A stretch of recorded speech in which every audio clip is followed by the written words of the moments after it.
नमस्कार मित्रों, अब हम आए हैं ये बड़ी गांव के ज्ञानेश्वर महादेव मंदिर। ये ज्ञानेश्वर महादेव मंदिर है बड़ी गांव के बड़ी तालाब के पास। बहुत ही पॉजिटिव मंदिर है। ये हमारा चौथा सोमवार है और चौथे मंदिर के मैं दर्शन करा रहा हूँ। प्रथम रत्नेश्वर महादेव, द्वितीय नीलकंठ महादेव, तीसरा गुप्तेश्वर महादेव और ये चौथा आपको ज्ञानेश्वर महादेव मंदिर। बहुत ही खूबसूरत ये है यहाँ के मंदिर के दर्शन। ये यहाँ के पंडित जी है दुर्लभ जी चौबीसा। बहुत ही पॉजिटिव व्यक्ति हैं। बहुत ही अच्छा यहाँ का माहौल है और पंडित जी ने बहुत ही सुंदर बना रखा है। ये है ज्ञानेश्वर मंदिर। यहाँ के लोगों में बहुत ही पॉजिटिविटी नज़र आई और खूबसूरत माहौल। और यहाँ पे आपको नेगेटिव ऊर्जा नहीं नज़र आएगी। जो भी मिलेगा आपको पॉजिटिव व्यक्ति मिलेगा। एक मंदिर में हमने बहुत नेगेटिविटी देखी, बाकी बहुत ही अच्छा खूबसूरत माहौल। ये बड़ी तालाब की पाल है जिसके नीचे ये मंदिर बना हुआ है और बहुत ही खुशनुमा माहौल। झरने बह रहे हैं। ये पंडित जी ने केले के वृक्ष, ये बहुत भव्य मंदिर है। ये देखिए बड़ा मंदिर है। एक बार आप ज़रूर आएँ और यहाँ के दर्शन लाभ लेवें। वैसे मैं आपको करा रहा हूँ इस। हाँ, बोलो मंचा महादेव की जय। एक समय कैलाश पर्वत पर जबकि चारों ओर 18 बाहर वनस्पति फल फूल रही थी, सुंदर मंद सुगंधित हवा चल रही थी, ऐसे समय शिव जी तथा पार्वती जी एक सुंदर आसन पर विराजमान होकर इस छटा को देख रहे थे। श्री पार्वती जी बोली, हे नाथ, आज तो चौपड़ पासे का खेल खेलना चाहिए। महादेव जी ने कहा, ठीक है, पर इस खेल में छल कपट बहुत होता है, इसलिए हार जीत का साक्षी का निर्णय कौन देगा? तब तो पार्वती जी ने अपने अंग से मेल उतार कर उसका एक पुतला बनाकर बैठा दिया, जिसे महादेव जी सरजीवन कर बोले, हे पुत्र अंगद, हम दोनों चौपड़ पासे का खेल खेल रहे हैं, सो तू हमारे हारने जीतने की साख भरना। अब चौपड़ पासे का खेल शुरू हुआ। महादेव जी ने 2 बार पासे फेंके और अंगद से पूछा, बता कौन हारा और कौन जीता? तो अंगद ने कहा कि आप जीते तथा पार्वती जी हारे। जब पार्वती जी ने तीसरी बार पासे फेंके और अंगद से पूछा, बता कौन हारा और कौन जीता? यद्यपि इस बार पार्वती जी जीती थी, परंतु अंगद ने सोचा, मैं महादेव जी को हारा कहूंगा तो वह मुझे श्राप दे देंगे। अतः उसने कह दिया कि महादेव जी जीते तथा पार्वती जी हारे। यह सुनते ही पार्वती जी को क्रोध आ गया और क्रोध में आकर अंगद को श्राप दे दिया, जा तू कोढ़ी हो जा और भटकता फिर। तब तो पार्वती जी के श्राप से कोढ़ीवत दुखी हुआ अंगद इधर उधर भटकने लगा। भटकते भटकते एक दिन एक विशाल भयंकर जंगल में जा पहुंचा, जहां उसे 12-12-24 कोस के बीच एक तालाब दिखाई दिया, जिसके आसपास बड़ पीपल के कई पेड़ खड़े थे और इंद्राणियां, ब्रह्माणियां, बहुत से देवी देवताओं की स्त्रियां मिलकर वहां व्रत कर रही थी। तो अंगद ने उन्हें ऐसा करते हुए देखकर कहा कि बहनों, आप यह क्या कर रही हैं? तो देवांगनाओं ने उत्तर दिया कि हम महादेव जी के मनसावाचक व्रत को कर रही हैं, जिसके करने से सभी मनोकामनाएं शिवजी महाराज पूर्ण करते हैं। तो अंगद ने कहा कि इस व्रत को तो मैं भी करना चाहूंगा। तो देवांगनाओं ने उसकी इच्छा को देखकर चावल सुपारी जलाकर व्रत प्रारंभ कराने का संकल्प करा दिया और कहा कि श्रावण महीने के कृष्ण पक्ष के प्रथम सोमवार से इस व्रत को शुरू किया जाता है। उस दिन किसी कुंवारी कन्या के हाथ से 2 पुनी सूत कटवा कर उसका डोरा बनावे और पीली गेरू में रंगे और फिर इस डोरे को महादेव जी की पूजन तथा आगे हर सोमवार इसका महादेव जी की पूजन तथा व्रत करता रहे। फिर कार्तिक सुदी चौथ के दिन इसका उजमना करें। उस दिन 4.25 सेर आटा, 1.25 सेर घी, 1.25 सेर गुड़ का गांव में तोल बूझ कर चूरमा बनावे और महादेव जी के भोग धरकर 4 बराबर भाग कर लेवे। प्रथम भाग शिव जी को निमित्त कर देवे, अर्थात किसी नाथ को दे देवे। दूसरा भाग किसी गौ को खिला देवे, तीसरा भाग किसी गौ को खिला देवे और चौथा भाग आप स्वयं प्रसाद के तौर पर ग्रहण करें।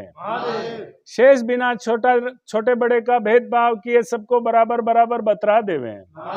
और डोरा जो बनाया जाता है जब तक व्रत करें स्वयं धारण करें और उद्यापन के बाद उसे जल में पधरा देवे।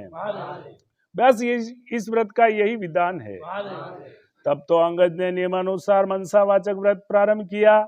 लगातार 4 वर्ष तक करता रहा। इधर एक दिन बैठे ही बैठे पार्वती जी को अंगद की याद आई और वियोग से घबराकर महादेव जी से कहने लगी कि हे नाथ, कोई ऐसा उपाय बतलाइए जिससे कि अंगद घर वापस लौट आए। तो भगवान शंकर जी पार्वती जी से कहने लगे कि हे प्रिय, तुम मनसावाचक व्रत करो, तुम्हारी इच्छा अवश्य पूरी होगी। तब तो पार्वती जी ने विधि अनुसार डोरा बनाया और व्रत प्रारंभ किया। जो ही व्रत समाप्त हुआ, अंगज कोढ़ रहित होकर विचरण करते हुए पार्वती जी से आ मिले। तो पुत्र को देखते ही पार्वती जी खुशी के मारे हंसने लगी, परंतु अंगद ने सोचा कि मैं माता जी के बिना बुलाए लौट आया हूं, यह जानकर हंस रही है, इसलिए वह गुस्से में भरकर वापिस लौटने लगा। तो पार्वती जी ने उसको उठकर पकड़ लिया और बोली कि हे बेटा, फिर से तू कहाँ जा रहे हो? तो अंगज बोला कि हे माता, मैं बिना बुलाए लौट आया हूँ, यह जानकर आप हंस रही है, इसलिए मैं वापिस जा रहा हूँ। तो पार्वती जी बोली, नहीं बेटा, मैं तुम्हारे आने से नहीं हंसी हूँ, मैं तो मनसावाचक व्रत के प्रभाव को देखकर हंसी हूँ, जिसे कि मैंने तुम्हारे मिलने की इच्छा से किया था। तो अंगद ने कहा कि यह व्रत तो मैंने भी किया है। तो पार्वती जी बोली, यह व्रत तूने किया तभी तो तेरे श्राप का प्रभाव नष्ट हो गया, और यह व्रत मैंने किया जिससे मुझे खोया हुआ पुत्र फिर से आकर मिल गया। परंतु बेटा, अब तेरी क्या इच्छा है सो मुझसे कह। तो अंगद बोला कि हे माता, मेरी इच्छा है कि मैं उज्जैन का राजा बनूं। तो पार्वती जी बोली, अच्छा बेटा, तू अभी उज्जैन चला जा, वहां का राज्य तुझे मिल जाएगा। तो माता का आशीर्वाद पाकर अंगद वहां से चला और इधर उज्जैन जा पहुंचा।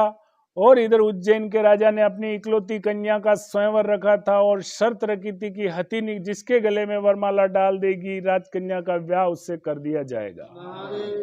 अतः स्वयंवर के ठीक समय पर हथिनी को श्रृंगार कराकर उसकी सुंड में वरमाला देकर कहा गया कि हे हथिनी, तू देवी के समान है, अतः इस सभा में जो तुम्हें राजकन्या के योग्य वर दिखाई दे उसके गले में वरमाला डाल दे। हथिनी माला लेकर चली, जहां अंगज बैठा था वहां पहुंचकर उसके गले में वरमाला डाल दी। यह देखकर लोगों ने कहा कि यह न मालूम कौन है, हथिनी चूक गई है।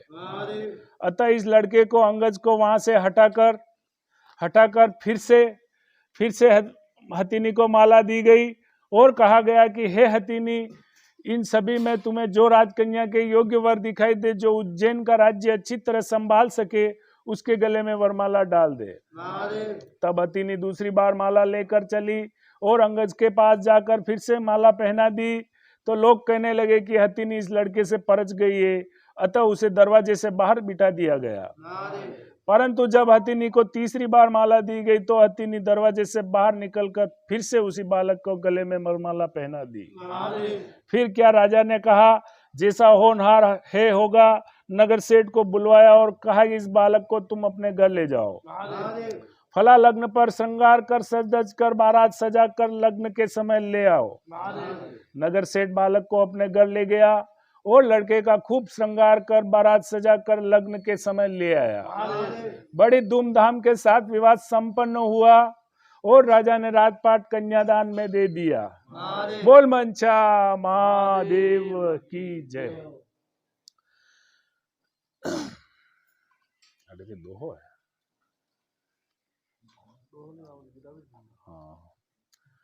थोड़े दिनों पश्चात अंगद ने कहा कि नहीं, यो नहीं,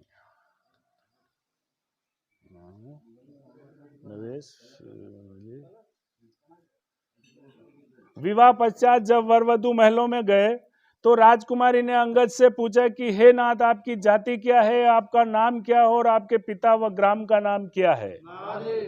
तो अंगद ने कहा कि राजकुमारी, मैं शिव पार्वती जी का लड़का हूँ, मेरा नाम अंगद है। तो राजकुमारी ने कहा कि महाराज, आपकी इस बात को कोई कैसे सच्ची मान सकता है? आप सत्य सत्य बतलाइए, वास्तव में क्या बात है? तब तो अंगद के पैदा होने की सारी कथा राजकुमारी को कह सुनाई और अपने श्राप व मनसावाचक व्रत के प्रभाव से छूटकर उज्जैन राज्य पाने का सारा वृत्तांत कह सुनाया। और यह सुनकर राजकुमारी को संतोष हुआ और दोनों सुखपूर्वक रहने लगे। थोड़े दिनों पश्चात अंगद ने कहा कि हे राजपुत्री, मेरी राज्य करने की अवधि पूरी हो चुकी है, अतः मैं अपने माता पिता के पास कैलाश जाना चाहता हूँ। तेरी क्या इच्छा है सो मुझसे कह। तो राजकुमारी बोली कि हे नाथ, मैं तो पुत्र, धन व राज्य का सुख चाहती हूँ। तो अंगद ने कहा कि तुम मनसावाचक व्रत करो, तुम्हारी इच्छा अवश्य पूरी होगी। तो राजकुमारी बोली कि हे नाथ, जब आप कैलाश चले जाएंगे तो मेरे पुत्र कैसे होगा? तो अंगद ने कहा कि हे राजपुत्री, मनसावाचक व्रत के प्रभाव से तुम्हें बिना गर्भावास के पुत्र मिलेगा। ऐसा कहकर मनसावाचक व्रत की सारी विधि समझाकर अंगद वहां से कैलाश चले गए। इधर राजकुमारी ने पति की आज्ञा अनुसार मनसावाचक व्रत शुरू किया और लगातार 4 वर्ष तक करती रही। इससे भगवान शंकर जी बहुत प्रसन्न हुए और एक दिन जब रानी दातुन कर रही थी तो अपनी दासी को ऊपर महल में जल की जारी लेने के लिए भेजा। जब दासी ऊपर महल में जाकर एक सोने के पालने में एक सुंदर सा बालक सोया हुआ अपना अंगूठा चूस रहा था, तो दासी ने दौड़ते हुए नीचे आकर रानी को सारा हाल कहा और ऊपर ले गई। तब रानी ने बालक को देखकर उठाकर छाती से लगा लिया और महादेव जी से प्रार्थना करने लगी कि हे नाथ, यदि आपने मुझे पुत्र दिया है तो मेरे स्तनों में दूध पैदा कीजिए। रानी के इतना कहते ही रानी के स्तनों में दूध भर आया। सारे नगर में खुशी छा गई, सभी मनसावाचक व्रत को सराहने लगे और बालक का नाम फूलकुंवर रखा गया। धीरे धीरे फूलकुंवर बड़ा हुआ, अब सभी उसे राजकुमार कहकर पुकारने लगे। एक दिन राजकुमार ने अपनी माता से पूछा कि हे माता, मेरे पिता कौन है, उनका नाम क्या है और वे इस समय कहाँ पर है? तो रानी ने कहा कि हे पुत्र, तेरे पिता का नाम अंगद है, वे महादेव जी के पुत्र हैं और इस समय कैलाश में है। तो राजकुमार ने कहा कि हे माता, मृत्यु लोक में इस बात को कोई कैसे सच्ची मान सकता है? तब तो रानी ने अंगद की उत्पत्ति और उनके श्राप और मनसावाचक व्रत के प्रभाव से उज्जैन राज्य पाने का सारा वृत्तांत कह सुनाया और उनकी स्वयं की उत्पत्ति की आदि बातें कह सुनाई और कहा कि हे पुत्र, मनसावाचक व्रत करने वाले मनुष्य के लिए कोई भी बात असंभव नहीं है। यदि तुझे इसके पराक्रम का भान नहीं है तो तू स्वयं करके इसके फल को प्रत्यक्ष रूप से देख सकता है। तो फूलकुंवर कहने लगा कि हे माता, मेरी इच्छा है कि चेदीराज की कन्या, जो दुनिया की सबसे अधिक सुंदर मानी जाती है, उसके साथ मेरा विवाह हो।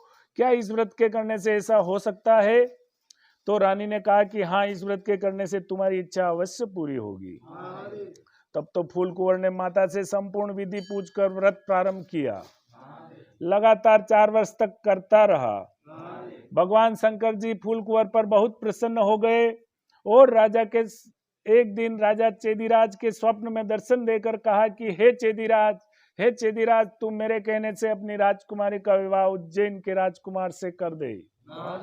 तो चेदीराज ने भगवान शिव जी के वचन सुनकर अपनी कन्या का विवाह उज्जैन के राजकुमार फूलकुंवर से कर दिया। अब तो फूलकुंवर भी राजा हो गया था। एक दिन राजा फूलकुंवर शिकार खेलने के लिए वन में गया और उसको कोई शिकार हाथ में आया और भूख प्यास के व्याकुल होकर एक बाग में आराम करने लगा। देवयोग से वहां पर कोई ब्राह्मण आ गया और राजा को पंचांग सुनाया कि आज काती सुदी चौथ है, अर्थात मनसावाचक व्रत के उजड़ने का दिन है। तो राजा ने कहा कि हे विप्रराज, मुझसे तो भूल हो गई है, आप मुझे भी पूजन करा दें। तो ब्राह्मण ने पूजा के लिए रानी के पास खबर भेजी कि राजा साहब शिकार के लिए वन में ठहरे हैं, उनके आज कार्तिक शुद्धि चौथ के उजड़ने का दिन है, इसलिए उस 4.25 सेर आटा, 1.25 सेर घी, 1.25 सेर गुड़ का चूरमा बनाकर मंगवाया है। इस पर रानी ने सोचा कि फौज के कई आदमी साथ है, इतने से चूरमे से क्या होगा, इसलिए उसने गाड़ी भरकर चूरमा भेज दिया। नियम विरुद्ध अधिक सामान होने से महादेव जी ने कोप किया और राजा के स्वप्न में दर्शन देकर कहा कि हे राजा, तू अपनी रानी को राज्य से निकाल दे, नहीं तो मैं तेरे राज्य को नष्ट भ्रष्ट कर दूंगा। तो राजा ने प्रमाण अनुसार दोबारा चूरमा बनाकर व्रत पूरा किया और महादेव जी के कथन अनुसार रानी को महल से निकलवा दिया। अब रानी किले से रवाना हुई। थोड़ी दूर जाने पर उसे दीवान मिला। तो दीवान ने पूछा, रानी जी आप कहाँ पधार रही हो? तो रानी ने सब बात बताई। तब दीवान ने कहा कि मैं राजा साहब को समझाकर मना लूंगा, तब तक आप मेरे घर में विराजिए। जो ही रानी दीवान के घर में गई तो दीवान अंधा हो गया। तब तो दीवान ने भी हाथ जोड़कर कहा कि आप यहाँ से पधारिए। अब रानी वहां से रवाना हुई। आगे चली तो नगर सेठ मिला। उसने भी यही कहा कि राजा साहब को 1-2 दिन में मना लेंगे, तब तक आप मेरे घर में विराजिए। जो ही रानी नगर सेठ के घर में गई तो नगर सेठ की हुंडियां चलना बंद हो गई और कई तरह के उपद्रव होने लगे। तब तो नगर सेठ ने भी हाथ जोड़कर कहा कि रानी जी आप यहाँ से पधारिए। अब रानी आगे चली तो राजा जी का कुम्हार मिला। तो उसे भी दया आ गई और रानी जी को अपने घर ले गया। तो रानी के वहां जाते ही कुम्हार का हवा बैठ गया और सारे बर्तन फूट गए और कुम्हार स्वयं अंधा हो गया। तब तो कुम्हार ने भी रानी को वहां से चले जाने की प्रार्थना की। आगे जाने के बाद रानी को एक माली मिला।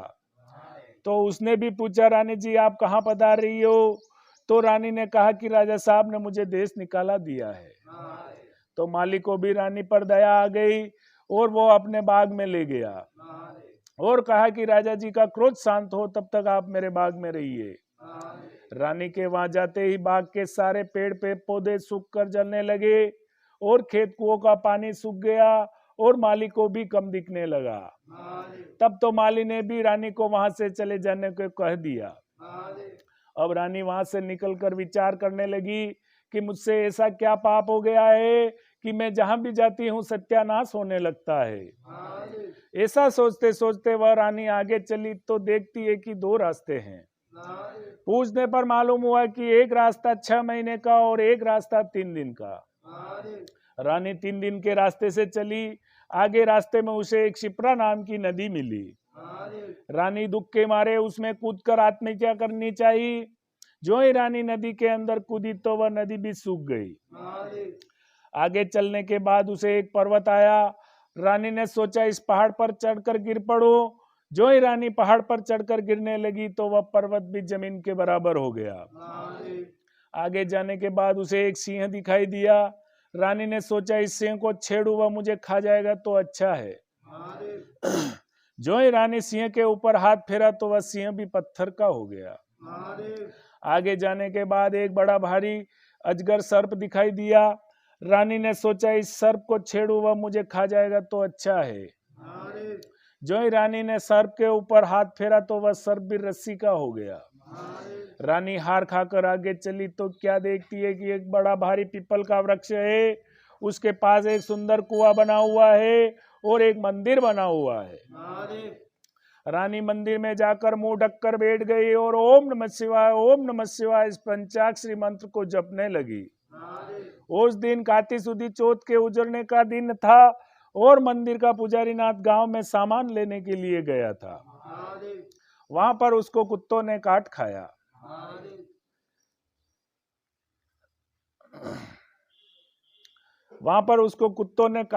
तो पुजारी नाथ विचार करने लगा कि आज मेरे आश्रम में ऐसा कौन पापी आ पहुंचा है जिसके कारण यह उत्पात हुआ है। तो नाथ जी ने मंदिर में आकर एक स्त्री को बैठा देखा तो सोचने लगे कि यह कोई डाकन या भूतनी आ गई है। तो रानी ने नाथ जी को देखकर विनय पूर्वक बोली कि हे महाराज, मैं न तो कोई डाकन हूँ न भूतनी हूँ, मैं मानवी हूँ, आकाश की घेरी जमीन की जेली एक दुखी स्त्री हूँ। यदि आप मुझे धर्म की बेटी बनाओ तो मैं अपना सारा भेद कहूँ। तो नाथ जी ने यह स्वीकार कर लिया और तब रानी ने अपना सारा किस्सा कहा और फिर वहां से जाने लगी तो भूख प्यास के वह चल नहीं सक रही थी।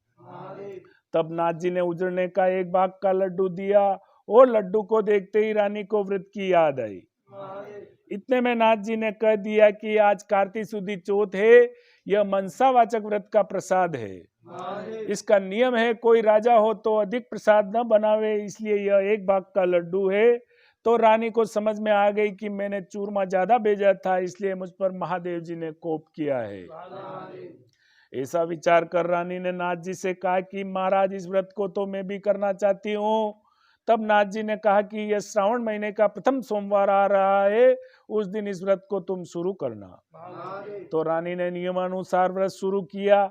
जब कार्तिक सुदी चौथ का दिन आया, नाथ जी गांव में जाकर सामान ले आए और 1.25 सेर घी, 1.25 सेर गुड़, 4.25 सेर आटे का चूरमा बनाया और कुंवारी कन्या से पौनी सूती सूट कटवाया, डोरा बनवाया, चूरमे के 4 भाग किए, शिव पार्वती जी की चित मन से पूजा की। इस प्रकार व्रत करते हुए रानी को 4 वर्ष हो गए और महादेव जी राजा फूलकुंवर के स्वप्न में दर्शन देकर कहा कि हे राजा, तू अपनी रानी को राज्य में बुलवा ले, नहीं तो मैं तेरे राज्य को नष्ट भ्रष्ट कर दूंगा। तब राजा ने कहा कि महाराज, अब रानी का कैसे पता लगेगा? आपकी आज्ञा से ही तो मैंने उसे देश निकाला दिया है। तो महादेव जी ने कहा कि हे राजा, तू अपने 4 विश्वासी नौकरों को पूर्व के दरवाजे भेज दे, वहां पर उन्हें बिना नाथों बैलों की गाड़ी मिलेगी। वे चारों लोग उसमें बैठ जावे और वह गाड़ी उन्हें वहीं पर ले जाएगी जहां पर तुम्हारी रानी है। प्रातः काल होते ही राजा के 4 आदमी भेज दिए, उन्हें बिना नाथों बैलों की गाड़ी मिली। वे चारों लोग उसमें बैठ गए, वह गाड़ी उन्हें वहीं पर ले गई जहां पर रानी रहती थी। तो सेवकों ने रानी को पहचान लिया और कहा कि राजा साहब आपको बुला रहे हैं, इसलिए हम लोगों को भेजा है। तब तो रानी जी ने नाथ जी से कहा कि मैं आपकी बेटी हूँ, आप मुझे सीख देकर भेजो तो मैं जाऊं। तब नाथ जी ने मिट्टी के हाथी, घोड़े, रथपाल की आदि बनाकर मंत्र के छींटे दिए, जिससे वह सच्चे हाथी, घोड़े, रथपाल की बन गए। तब रानी ने कहा कि हे पिताजी, रास्ते में मेरे छूने से कई जीवों का नुकसान हुआ है, उनका भी उद्धार होना चाहिए। तो तब नहीं तो मुझे पाप लगेगा। तब नाथ जी ने शिव जी के निर्मल्य स्नान कराए हुए जल की जारी भर कर दी और कहा कि हे बेटी, तू ओम नमः शिवाय कहकर जल की जारी का जिस पर छींटा डालेगा वह पुनः अपने असली स्वरूप को प्राप्त हो जाएगा। तब रानी ने जल की जारी लेकर नाथ जी को प्रणाम करके चारों सेवकों के साथ रथ पालकी में बैठकर रवाना हुई। चलते चलते उसे रास्ते में वह सर्प आया जो उसके छूने से रस्सी हो गया था। तो रानी ने ओम नमः शिवाय कहकर मंत्र का उच्चारण कर जल की जारी का छींटा डाला तो वह सर्प बनकर चलने लगा। आगे वहीं सिंह जो पत्थर होकर पड़ा मिला, तो रानी ने ओम नमः शिवाय पढ़कर जो ही जल की जारी का छींटा डाला तो वह जीवित होकर वन में चला गया। आगे वहीं पहाड़ आया जो रानी के स्पर्श से जमीन में धंस गया था, तो रानी ने ओम नमः शिवाय कहकर जो ही जल की जारी का छींटा डाला तो वह पहले जैसा पर्वत हो गया। आगे जाते जाते उसे वह नदी आई जो रानी के स्पर्श से सूख गई थी, तो रानी ने ओम नमः शिवाय कहकर जो ही जल की जारी का छींटा डाला तो वह पहले जैसे गहरे निर्मल जल से बहने लगी। अब रानी ने पालकी, फौज आदि को किले में भेज दिया, खुद उस बाग में गई जो उसके कारण सूख गया था। तो बागवान ने रानी को देखकर कहा कि हे रानी जी, आप फिर से क्यों आ रही हैं? पहले ही आपके कारण यह बाग सूख गया था। तो परंतु महारानी के समझाने बुझाने के बाद माली ने फाटक खोला और रानी ने ओम नमः शिवाय कहकर जो ही जल की जारी का छींटा डाला तो वह जीवित हो फिर से सूखा हुआ बाग हरा भरा बगीचा हो गया। फिर से वहां पर कोयले बोलने लगी और नाना प्रकार के फल फूल दिखाई देने लगे और सूखे हुए कुओं में भी जल भर आया। अब रानी वहां से कुम्हार के घर पर गई जो अंधा हो गया था, तो रानी ने ओम नमः शिवाय कहकर जो ही जल की जारी का छींटा डाला तो कुम्हार की आंखें खुल गई और उसके सारे आवे के बर्तन सोने चांदी के हो गए। तब तो कुम्हार ने कहा कि रानी जी, आया सोने चांदी के बर्तन हमारे पास कौन रहने देगा? तब रानी ने कहा कि इसमें से 4 बर्तन ले जाकर तू राजा जी को भेंट कर देना, शेष तू रखना, यह मेरा हुक्म है। इस प्रकार रानी नगर सेठ के घर पर गई तो उसकी हुंडियां सिकरने लगी, व्यापार में लाभ होने लगा। तब नगर सेठ ने कहा कि अन्नदाता आपके पधारने से रिद्धि सिद्धि हुई है, अतः मैं खुशी से सारी नगरी को जिमवाना चाहता हूँ। तो रानी ने यह बात मान ली और नगर में डिंडोरा पिटवा दिया, कल किसी के घर में धुआं नहीं निकलेगा, अगर किसी का चूल्हा जला तो 101 रुपया जुर्माना होगा। आगे जाने के बाद उसे दीवान के यहाँ गई तो दीवान की भी आंखें खुल गई, सर्वत्र आनंद छा गया। अब रानी जी किले में पधारी तो राजा जी ने बड़ा भारी स्वागत किया और जलसा मनाया। दूसरे दिन नगर सेठ ने सारे नगर को जिमवाया और किले में जाकर रानी जी से प्रार्थना की कि अन्नदाता आप भी आरोगिए। तो रानी ने कहा कि आज मेरे मनसावाचक व्रत के उजड़ने का दिन है और काती सुदी चौथ है, आज किसी भूखे को जिमवा कर जिमूंगी। तो परंतु सारे नगर के लोग तो नगर सेठ के यहाँ पर जिमने गए थे। ढूंढते ढूंढते धोबी घाट पर एक अंधी, बहरी, कोढ़ी धोबिन भूखी पड़ी मिली। रानी की आज्ञा से उसे लाया गया, उसे स्नान कराया गया। स्नान कराते उसका सारा कोढ़ मिट गया और रानी ने उसको जो ही मनसावाचक व्रत की सारी कथा सुनाई।